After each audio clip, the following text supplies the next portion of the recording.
Chapter 17 of Pride and Prejudice by Jane Austen. Pride and Prejudice by Jane Austen, Chapter 17. Elizabeth related to Jane the next day what had passed between Mr. Wickham and herself. Jane listened with astonishment and concern. She knew not how to believe that Mr. Darcy could be so unworthy of Mr. Bingley's regard, and yet it was not in her nature to question the veracity of a young man of such amiable appearance as Wickham. The possibility of his having endured such unkindness was enough to interest all her tender feelings, and nothing remained therefore to be done but to think well of them both, to defend the conduct of each, and throw into the account of accident or mistake whatever could not be otherwise explained. "They have both," said she, "been deceived, I dare say, in some way or other of which we can form no idea. Interested people have perhaps misrepresented each to the other.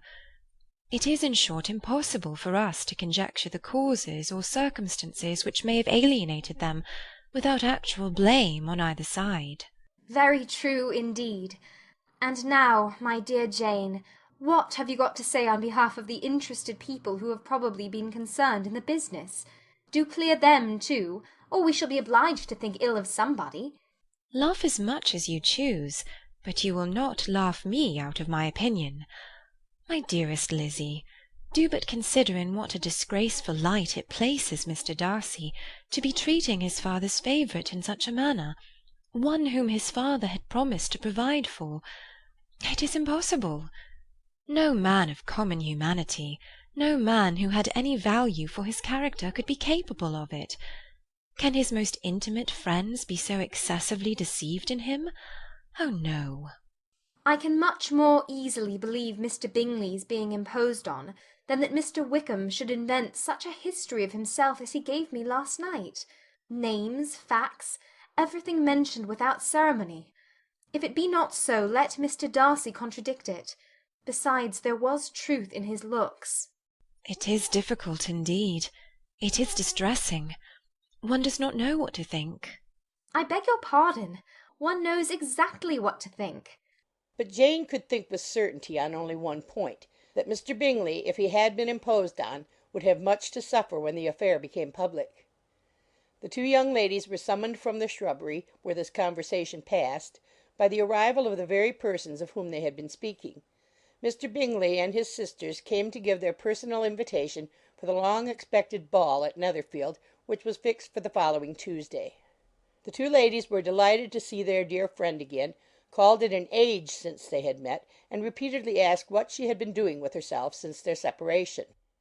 To the rest of the family they paid little attention, avoiding Mrs. Bennet as much as possible, saying not much to Elizabeth, and nothing at all to the others. They were soon gone again, rising from their seats with an activity which took their brother by surprise, and hurrying off as if eager to escape from Mrs. Bennet's civilities. The prospect of the Netherfield ball was extremely agreeable to every female of the family. Mrs. Bennet chose to consider it as given in compliment to her eldest daughter, and was particularly flattered by receiving the invitation from Mr. Bingley himself instead of a ceremonious card. Jane pictured to herself a happy evening in the society of her two friends, and the attentions of her brother; and Elizabeth thought with pleasure of dancing a great deal with Mr. Wickham, and of seeing a confirmation of everything in Mr. Darcy's look and behaviour. The happiness anticipated by Catherine and Lydia depended less on any single event or any particular person, for though they each, like Elizabeth, meant to dance half the evening with Mr. Wickham, he was by no means the only partner who could satisfy them, and a ball was at any rate a ball, and even Mary could assure her family that she had no disinclination for it. "While I can have my mornings to myself," said she, "it is enough. I think it is no sacrifice to join occasionally in evening engagements.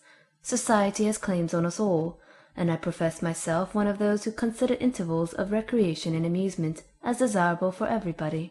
Elizabeth's spirits were so high on this occasion that though she did not often speak unnecessarily to Mr. Collins, she could not help asking him whether he intended to accept Mr. Bingley's invitation, and if he did, whether he would think it proper to join in the evening's amusement; and she was rather surprised to find that he entertained no scruple whatever on that head, and was very far from dreading a rebuke, either from the Archbishop or Lady Catherine de Bourgh, by venturing to dance.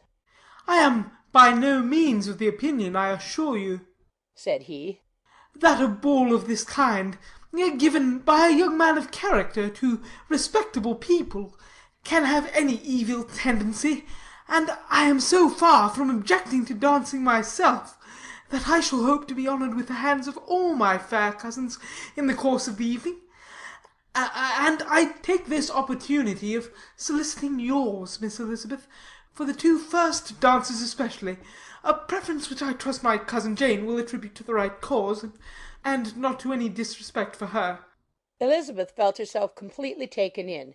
She had fully proposed being engaged by Mr. Wickham for those very dances, and to have Mr. Collins instead! Her liveliness had never been worse timed. There was no help for it, however. Mr. Wickham's happiness and her own were perforce delayed a little longer, and Mr. Collins's proposal accepted with as good a grace as she could. She was not the better pleased with his gallantry from the idea it suggested of something more. It now first struck her that she was selected from among her sisters as worthy of being mistress of Hunsford Parsonage, and of assisting to form a quadrille table at Rosings in the absence of more eligible visitors. The idea soon reached to conviction, as she observed his increasing civilities toward herself, and heard his frequent attempt at a compliment on her wit and vivacity, and though more astonished than gratified herself by this effect of her charms, it was not long before her mother gave her to understand that the probability of their marriage was extremely agreeable to her.